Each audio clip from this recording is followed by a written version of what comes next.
Imagine watching your home vanish in minutes, only to discover the victim is a Delta Force commander. What happens when ruthless HOA plans trigger a storm no one saw coming? Our neighborhood is known for its pristine lawns, friendly faces, and an unspoken understanding that everyone follows the rules, until the day everything changed. In our community, rules are enforced with an iron fist by the local HOA, led by a board notorious for its ruthless, profit-driven decisions. That morning, while most residents were enjoying their routine, my brother Michael was preparing for a family gathering in his backyard. Michael isn't just any homeowner, he's a Delta Force commander, a man whose life has been defined by discipline, courage, and strategic precision. His home was his sanctuary, a place where the weight of his extraordinary responsibilities could briefly lift. Without warning, a demolition crew arrived at our street. In a shocking act that left everyone in disbelief, the HOA had approved the immediate destruction of Michael's house to make way for their so-called community projects. Neighbors stood frozen as the rumble of heavy machinery shattered the morning calm. The sound of wrecking balls and collapsing walls drowned out all protest, leaving a surreal scene of chaos and ruin in its wake. While the HOA board issued cold, impersonal statements about following regulations, I knew there was something far more sinister at play. Michael's home was not just a structure, it was a repository of memories, history, and a symbol of the sacrifices made by a true warrior. The sheer audacity of demolishing the house without any warning was a direct challenge, an abuse of power meant to intimidate anyone who dared defy the board. As I gathered the first pieces of evidence, from shaky phone recordings to photographs of the rubble, it became clear that this was no ordinary demolition. This was a deliberate act designed to crush the spirit of a man who had faced far greater adversities. After the shock of the demolition, I rushed to Michael's side. Amidst the debris, I could see his calm, determined gaze, a stark contrast to the chaos that surrounded us. While emergency crews began assessing the damage, I started piecing together the puzzle of this brazen act. Using my phone, I captured every detail: the heavy machinery at work, the hurried notes scribbled by HOA officials, and even a glimpse of a confidential memo left on a discarded clipboard. This wasn't a random construction mishap, it was a premeditated move. I discovered that the HOA had quietly amended its regulations just days before, adding a clause that allowed them to demolish properties deemed obstructive to future development.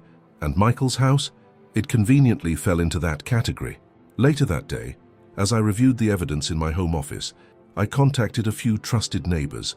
One shared how his own patio had been flagged for minor infractions, while another revealed that similar demolitions had occurred in adjacent communities. The pattern was undeniable. The HOA's new rules weren't about safety or aesthetics, they were about control and profit. Even more alarming was an intercepted internal email hinting at kickbacks between certain board members and contractors involved in the demolition projects. It became clear that the destruction of Michael's home was part of a larger corrupt agenda. Determined to expose this injustice, I began compiling a comprehensive dossier. Every photo, every document, and every witness testimony would be crucial in holding the HOA accountable. Michael's unwavering composure, even in the midst of ruin, fueled our resolve. This was not just about a demolished house. It was a battle against systemic abuse of power. Late that night, while sifting through the initial evidence, I made a discovery that shifted everything. Amid the piles of photos and notes, I found an internal memo, one that revealed the HOA had been secretly negotiating contracts with a construction firm known for its aggressive redevelopment projects. This memo wasn't just about a simple demolition.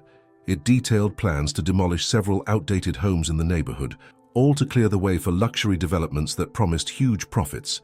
The real twist came when I cross-checked the memo's dates, with a sudden spike in fines issued to residents for minor infractions. It became evident that the HOA's actions were part of a premeditated agenda to force homeowners out and cash in on redevelopment deals.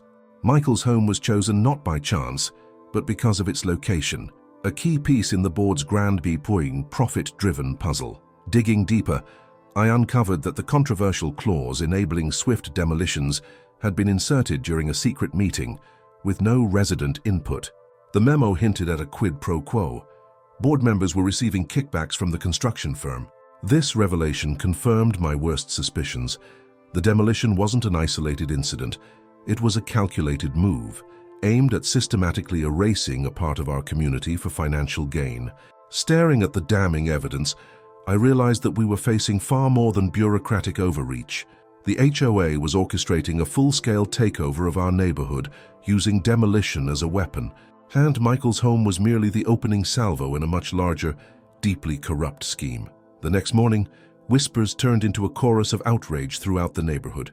At a hastily organized meeting in the local community center, residents gathered, visibly shaken but determined to fight back. Old Mr. Delgado recounted how his porch had been nearly demolished for a minor infraction, and Mrs. Simmons tearfully described how her family's memories were at risk. The collective anger was palpable. I distributed copies of the internal memo and the newly amended demolition clause to everyone present. The shocking evidence of kickbacks and secret deals galvanized the crowd. Murmurs of disbelief turned into resolute voices demanding accountability. Even though many were initially intimidated by the HOA's reputation, this damning evidence gave them the courage to speak up. Meanwhile, Michael, though reeling from the loss of his home, maintained a steely calm that further inspired the community. His unwavering resolve in the face of such blatant injustice made it clear that this wasn't just a fight for one demolished house, but for the future of the entire neighborhood. I quietly coordinated with a small group of tech-savvy residents to set up secure channels for sharing new evidence and witness testimonies. We agreed to document every encounter with the HOA officials moving forward. Our plan was simple: build a comprehensive dossier to expose the board's corrupt practices and force legal intervention. With the community now united and armed with undeniable evidence, the stage was set for a confrontation that would challenge the very foundation of the HOA's authority. As our investigation gathered momentum, more unsettling details emerged that deepened the scope of the corruption. During a quiet evening at a neighbor's house, Mrs. Langley, known for her meticulous record-keeping, revealed that her beautifully landscaped garden had been singled out for renovation fees that far exceeded any actual cost. She suspected that similar inflated fines were being levied across the board. Simultaneously, I received a tip from a local contractor who reluctantly disclosed that he had been forced to overcharge for repairs on HOA-mandated projects. According to him, the board was funneling kickbacks from these inflated contracts directly into their pockets, creating a vicious cycle of financial exploitation. Adding to our growing dossier, several residents reported receiving intimidating letters warning them of further demolitions if they didn't comply with the new arbitrary standards. One distressed father admitted that his home, though fully compliant with local regulations, was flagged for potential hazards simply because it didn't conform to a newly imposed and clearly profit-motivated aesthetic. Each of these revelations painted a broader picture. The HOA was not only targeting individual properties, but orchestrating a systematic takeover of the neighborhood.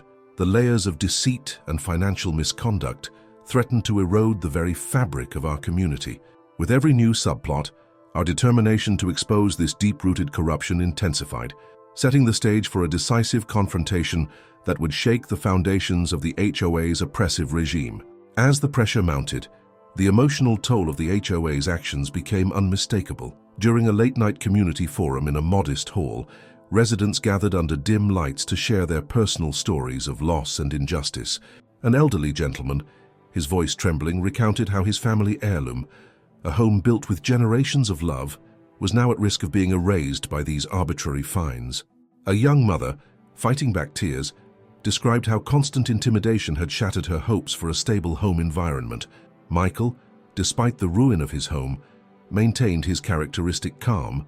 In a quiet moment away from the crowd, he admitted to me that the demolition wasn't just a material loss, it was an attack on his very identity as a protector. His internal struggle was palpable. On one hand, the duty to serve as a Delta Force commander instilled in him an unyielding resilience, but on the other, he grappled with the personal grief of seeing his sanctuary destroyed. Meanwhile, I found myself caught between my dual roles, as a covert operative driven by a mission and as a brother desperate to defend his family's honor. Every conversation, every tearful testimony, deepened my resolve. The HOA's oppressive measures had not only infringed on our rights, but had also left a raw and emotional scar on our community. These heart-wrenching stories underscored the real human cost of systemic corruption. They reminded us that our struggle was not just legal or procedural, it was a deeply personal fight for dignity, identity, and the right to call home. Late one evening, as our evidence dossier grew thicker, I intercepted a confidential call between a senior HOA board member and a well-known local contractor. Their conversation revealed plans for an emergency project that would impose even stricter rules on outdoor activities, effectively quashing any form of neighborhood gathering. This wasn't just about demolitions or fines anymore. It was a coordinated effort to tighten control over every aspect of our lives. Simultaneously, whispers of a potential investigative report by a prominent local journalist began circulating. He hinted at exposing a network of shady deals between the HOA, city officials, and private contractors. His investigation promised to unveil not only the financial corruption, but also the disturbing human toll of these policies. That very night, I organized a covert operation with a few trusted tech-savvy neighbors. We strategically placed hidden cameras around the HOA office and set up encrypted channels to share real-time updates. Every snippet of conversation, every suspicious maneuver was documented meticulously. The stakes escalated as it became clear the HOA's next move could involve drastic measures, potentially targeting other vulnerable residents. This new development, combined with the journalist's imminent report, added an explosive element to our fight. With the community's anger simmering and our evidence mounting, the battle lines were drawn. Failure was not an option. This was now a fight to protect the very soul of our neighborhood. In the days following the intercepted call, our underground network grew even stronger. During a secret meeting at a quiet, dimly lit diner, I met with several key residents. Ms. Langley, whose detailed records had already revealed multiple instances of inflated fines, shared her discovery of another disturbing pattern, a series of rule changes targeting residents who had not complained before. Meanwhile, Mr. Alvarez, a retired accountant, provided documents that linked HOA board members to a private contractor known for exorbitant renovation fees. At this meeting, I also connected with Jenna, a young tech whiz whose social media posts had already started circulating the raw footage from our protests. Her efforts had drawn attention from local activists and even a couple of sympathetic reporters. Everyone contributed a piece of the puzzle, and it became clear that the HOA's corrupt practices spanned far beyond Michael's demolished home. They were systematically eroding our community's trust. These interactions weren't just about gathering evidence, they forged new alliances. Neighbors who once hesitated to speak out were now united by a common purpose. Each shared story, every piece of corroborating evidence, strengthened our resolve. We recognized that our fight was not only about stopping further demolitions, but about reclaiming our right to live free from arbitrary control. The bonds formed in these secret meetings and the steady influx of hard evidence set the stage for our next decisive move. With our community network robust and our dossier expanding, we were ready to confront the HOA's board in a way they'd never anticipate. The turning point came unexpectedly when a group of residents, emboldened by our growing evidence, organized a peaceful protest right outside the HOA headquarters. With signs in hand and hearts united, neighbors chanted slogans demanding justice and accountability. The protest, captured on countless phone cameras, rapidly caught the attention of local media and even a few sympathetic city officials. In the midst of the demonstration, an anonymous tip arrived on my secure phone. A series of internal emails detailed plans for further crackdowns, targeting even more residents for minor infractions. This final piece of evidence confirmed that the HOA's actions were not isolated incidents, but part of a deliberate, systematic campaign to control and profit from our community. As the media arrived, the HOA board was forced into an impromptu press conference. Their rehearsed justifications began to crumble when confronted with our documented evidence and the overwhelming public outcry. Neighbors stepped forward, recounting their own harrowing experiences, and the collective voice of the community grew louder with each passing minute. In that heated atmosphere, it became crystal clear. The board's power was crumbling under the weight of public scrutiny and legal pressure. This protest marked a critical juncture, a moment when the community, united by shared injustice, was prepared to take decisive action to reclaim its rights and dignity. With the mounting evidence and a swelling chorus of community outrage, it was time for a direct showdown. At a specially convened HOA meeting held in a packed community center, tension was at its peak. I took the stage with the complete dossier in hand, every document and video clip meticulously organized. The atmosphere was electric. Residents sat on the edge of their seats, their eyes fixed on the board members. Then Karen Marini, the relentless face of the HOA, stormed to the front, her voice raised in fury. "You think you can defy our rules? You will face the consequences," she bellowed, her eyes blazing with anger as she pointed directly at my brother. Michael, standing tall in his Delta Force uniform, met her aggression with unyielding calm. "I have served and protected this community and our country," he said steadily. "Your petty rules have no place here." His voice, firm and resolute, cut through the chaos like a clarion call. The room fell silent as Karen's rage clashed with Michael's unshakable composure. The residents, emboldened by Michael's courage, began to demand accountability. A prominent neighbor shouted, "Enough is enough, we deserve better." With every word I presented, the board's defenses crumbled. The evidence of secret deals and manipulated bylaws was irrefutable. Under the combined weight of public scrutiny and Michael's dignified defiance, the board had no choice but to promise an immediate review of their actions. This face-to-face confrontation marked a decisive turning point, a clear message that tyranny would no longer be tolerated. As the confrontation reached its peak, the atmosphere in the community center grew unbearably charged. The board's murmured defenses began to crumble as more residents stepped forward with their own accounts of arbitrary fines and demolitions. I projected the final pieces of evidence, a series of damning emails and documents that showed not only the HOA's premeditated plans to demolish homes for profit, but also their direct collusion with local contractors. In that moment, the room seemed to hold its breath. The weight of every piece of proof and every personal testimony forged a palpable sense of collective determination. Michael's steady presence in his Delta Force uniform, radiating quiet authority, served as the anchor amid the storm of emotions. His eyes met those of the board members, and for the first time, even the most defiant among them showed signs of uncertainty. A respected community elder rose, her voice trembling yet resolute. "This isn't just about one demolished house. It's about protecting every home and every life in this neighborhood." Her words echoed throughout the room, unifying the crowd in a single, powerful demand for justice. It was clear that the board's control was on the verge of collapsing under the collective will of the people. The stage was set. The community was ready to force a final reckoning with the HOA, and with every heart beating in unison, the showdown that would determine the fate of our neighborhood was imminent. The day of reckoning finally arrived at a packed town hall meeting, where the community and local officials gathered, their faces etched with determination.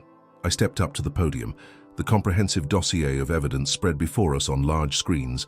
The air was thick with anticipation as I began. "Today we are not here merely to protest. Today we stand united for justice."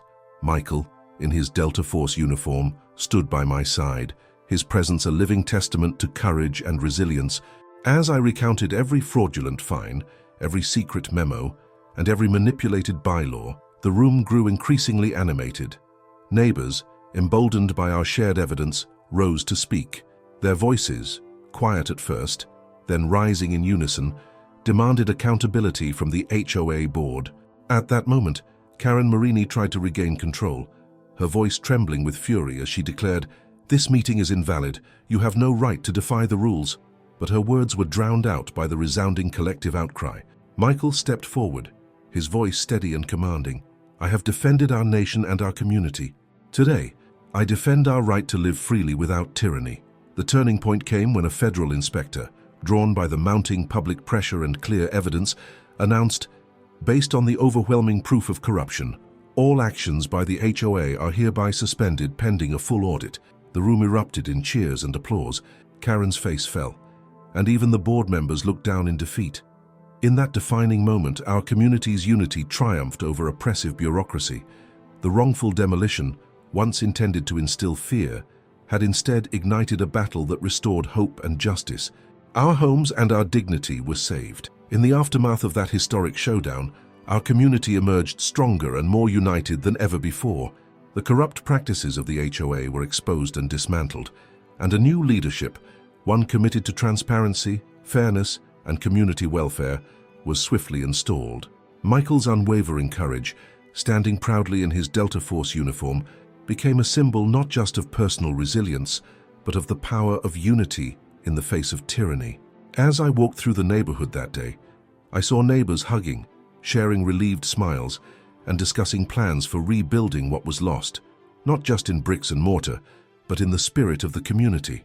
The demolished home, once a symbol of ruthless bureaucratic overreach, was being remembered not with sorrow, but with determination to create something even better. Plans were already underway to rebuild with the voices of the residents at the helm. This battle taught us that no one is too small to make a difference, and that even the most entrenched systems of control can be challenged when we stand together. It wasn't merely about a house or a backyard grill. It was about protecting our right to live freely, to cherish our memories, and to hold those in power accountable. If this story has inspired you, if you believe that no one should ever be bullied by an overreaching authority, then join us in our fight for justice. Please hit the like button, subscribe to the channel, and turn on notifications so you never miss another story of triumph over adversity. Share your thoughts in the comments below. How would you stand up against injustice? And remember, together, we can change the world one community at a time.